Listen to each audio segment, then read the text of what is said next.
Nursing में admission हो चुका है या फिर होने वाला है, तो इन चीज़ों का कॉलेज में जाने से पहले ध्यान रखें।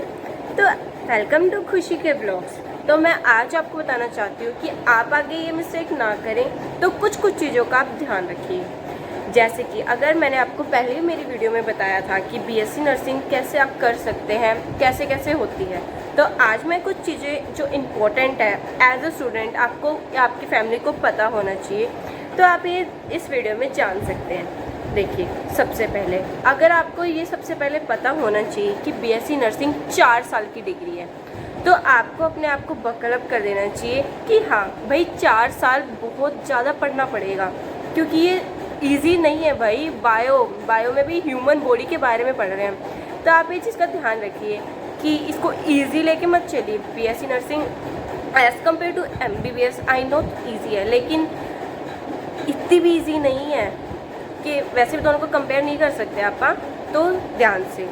और रही दूसरी बात, अगर आप बीएससी नर्सिंग में एडमिशन ले रहे हैं, तो आपको इस सबसे ज़्यादा इम्पोर्टेंट इस चीज़ का ध्यान रखना है। दूसरा पॉइंट है। पहला हो गया कि आपको 4 साल की डिग्री है, तो आपको फुल पढ़ना है, इस चीज़ के लिए आप सोच के चलिए। दूसरा पॉइंट ये है कि अगर आप एडमिशन ले रहे हैं, तो आप ये चेक करिए कि जो आपकी कॉलेज आपने सेलेक्ट किया है वो एफिलेटेड टू आईएनसी है क्या नहीं। क्योंकि अगर मान लीजिए आपने बीएससी नर्सिंग कर ली और वो आईएनसी से एफिलेटेड है ही नहीं, तो दैट मीन्स आपकी जो डिग्री है वो काम की ही नहीं है। एग्जैक्टली तो आपका मतलब वो क्लियर होना चाहिए कि जो मेरी जैसी डिग्री है जो मैं कर रही हूँ, मेरा कॉलेज आईएनसी से एफिलेटेड है, दैट मीन्स मेरा रजिस्ट्रेशन नंबर आएगा, मेरा एक्सपीरियंस काउंट होएगा, मेरी डिग्री वैलिड होएगी। क्योंकि बहुत सारे कॉलेजेस हैं जिन्होंने खोल रखे हैं लेकिन उनकी डिग्री वैलिड नहीं है आईएनसी से। तो प्लीज़ इस चीज़ को चेकआउट करिए। आपको पता होना चाहिए आईएनसी से आपकी कॉलेज यूनिवर्सिटी एफिलेटेड हो।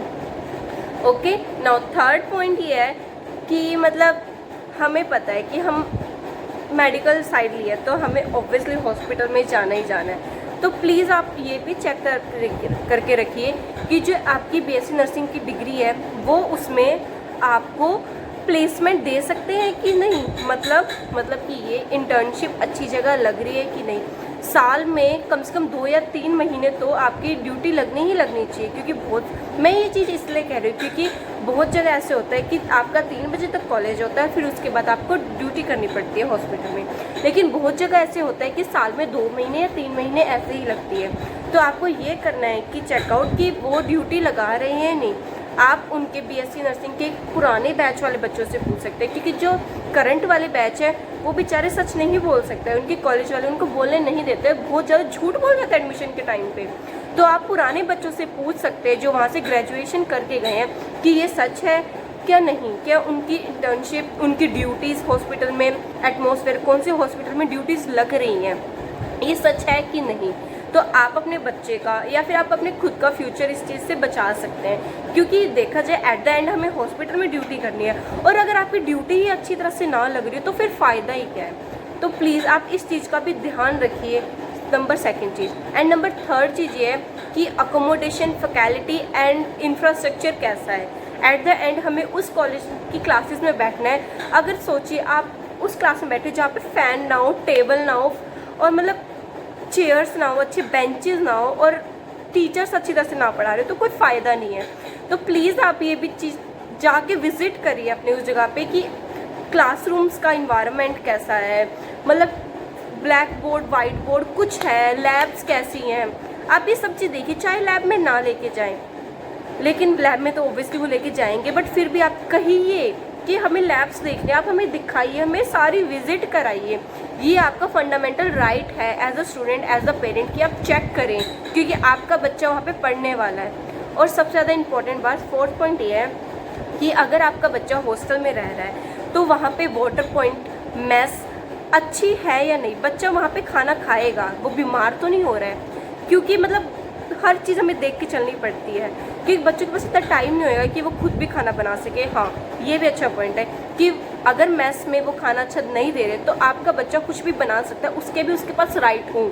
ओके, तो आपको इस चीज़ का भी बहुत ध्यान रखना है। ठीक है। नंबर 5th पॉइंट इज़ वहाँ के टीचर्स की क्वालिटी, क्योंकि एज अ मतलब मुझे पता है कि जो बीएससी के स्टूडेंट हैं उनको सिर्फ मास्टर्स टीचर्स पढ़ाते हैं, एमएससी के टीचर्स। तो आपको पुराने ग्रेजुएशन या फिर करंट वाले बच्चों से छुपके से भी पूछ सकते हैं, आप पता लगवा सकते हैं कि बीएससी को एमएससी वाले टीचर्स ही पढ़ा रहे हैं, क्योंकि बीएससी की जो ग्रेजुएशन जिन्होंने सिर्फ बीएससी करती है वो सिर्फ जीएनएम या एएनएम स्टूडेंट को टीच कर सकते हैं, लेकिन अपनी मास्टर्स करने के बाद वो बीएससी को टीच करते हैं। तो आपको ये भी ध्यान रखना है कि फैकल्टी के टीचर्स भी कैसे हैं, ओके, क्योंकि इन्हीं सारी बेसिक चीज़ों से आपके बच्चे का फ्यूचर पता चलता है, क्योंकि उनके अंदर क्या चीज़ है। और मैं सच्ची कहती हूँ, आगे इतना कंपटीशन बढ़ रहा है, तो प्लीज़ आप अपने बच्चों को बोलिए कि स्टार्टिंग से अपनी बेसिक्स क्लियर रखें, क्योंकि आगे उनको दिक्कत नहीं आएगी।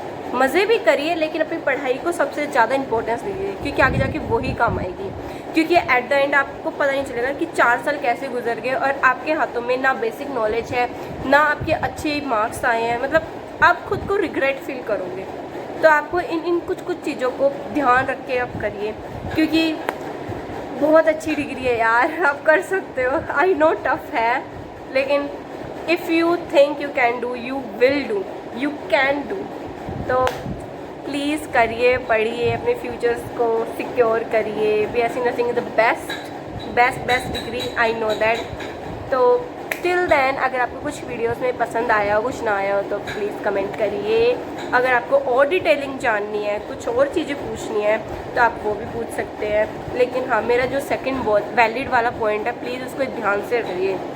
ये ज़रूर चेक करिए कि आपका कॉलेज या यूनिवर्सिटी जिसको आप चूज़ करें वो आईएनसी से एफिलेटेड है या नहीं। वन ऑफ द इम्पोर्टेंट, आप फर्स्ट चीज़ को छोड़िए, third point, fourth point, fifth point को छोड़िए, लेकिन जो मेरा सेकंड पॉइंट है वो हाईलाइटेड पॉइंट है, तो उसको प्लीज़ प्लीज़ प्लीज़ प्लीज़ अच्छी तरीके से देखना, क्योंकि यही आपका एक देखा जाए हाथ में डिग्री आ भी गई लेकिन पता चले कि आपकी एफिलेटेड ही नहीं है, तो उस डिग्री का कोई फ़ायदा नहीं है, ठीक है। तो आई होप आप अच्छी तरह से सुने, और please like, comment, share. Bye bye.